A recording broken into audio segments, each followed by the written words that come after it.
राधे राधे दोस्तों। आज मैं आपको तुलसी माता के बारे में बताने जा रही हूँ।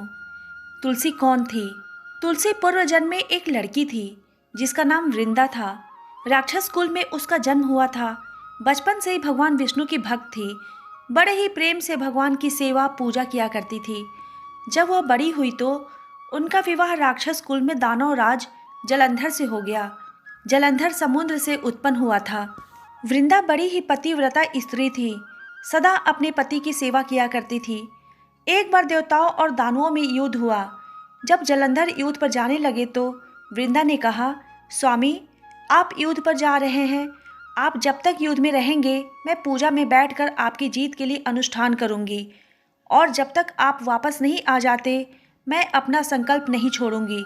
जलंधर तो युद्ध में चले गए और वृंदा व्रत का संकल्प लेकर पूजा में बैठ गई। उनके व्रत के प्रभाव से देवता भी जलंधर को ना जीत सके। सारे देवता जब हारने लगे तो विष्णु जी के पास गए। सबने भगवान से प्रार्थना की तो भगवान कहने लगे कि वृंदा मेरी परम भक्त है, मैं उसके साथ छल नहीं कर सकता। फिर देवता बोले, भगवान दूसरा कोई उपाय भी तो नहीं है, अब आप ही हमारी मदद कर सकते हैं। भगवान ने जलंधर का ही रूप रखा और वृंदा के महल में पहुंच गए। जैसे ही वृंदा ने अपने पति को देखा वे तुरंत पूजा में से उठ गई और उनके चरणों को छू लिए। जैसे ही उनका संकल्प टूटा, युद्ध में देवता ने जलंधर को मार दिया और उसका सिर काट कर अलग कर दिया। उनका सिर वृंदा के महल में गिरा। जब वृंदा ने देखा कि मेरे पति का सिर तो कटा पड़ा है, तो फिर ये जो मेरे सामने खड़े हैं ये कौन हैं? उन्होंने पूछा, आप कौन हो जिसका स्पर्श मैंने किया?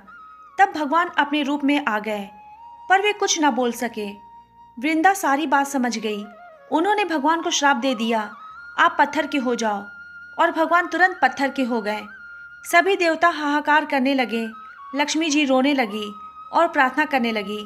तब वृंदा जी ने भगवान को वापस वैसा ही कर दिया और अपने पति का सिर लेकर वे सती हो गईं। उनके राख से एक पौधा निकला। तब भगवान विष्णु जी ने कहा, आज से इनका नाम तुलसी है और मेरा एक रूप इस पत्थर के रूप में रहेगा, जिसे शालिग्राम के नाम से तुलसी जी के साथ ही पूजा जाएगा, और मैं बिना तुलसी जी के भोग स्वीकार नहीं करूँगा। तब से तुलसी जी की पूजा सभी करने लगे और तुलसी जी का विवाह शालिग्राम जी के साथ कार्तिक मास में किया जाता है। देव उठावनी एकादशी के दिन इसे तुलसी विवाह के रूप में मनाया जाता है। इस कथा को कम से कम 2 लोगों को अवश्य सुनाएं, आपको पुण्य अवश्य मिलेगा। तो दोस्तों, तुलसी माता के बारे में ये जानकारी आपको कैसी लगी? अगर अच्छी लगे तो मेरे चैनल को सब्सक्राइब करें और वीडियो को लाइक और शेयर ज़रूर करें। मिलते हैं एक और नई कहानी के साथ, तब तक के लिए धन्यवाद।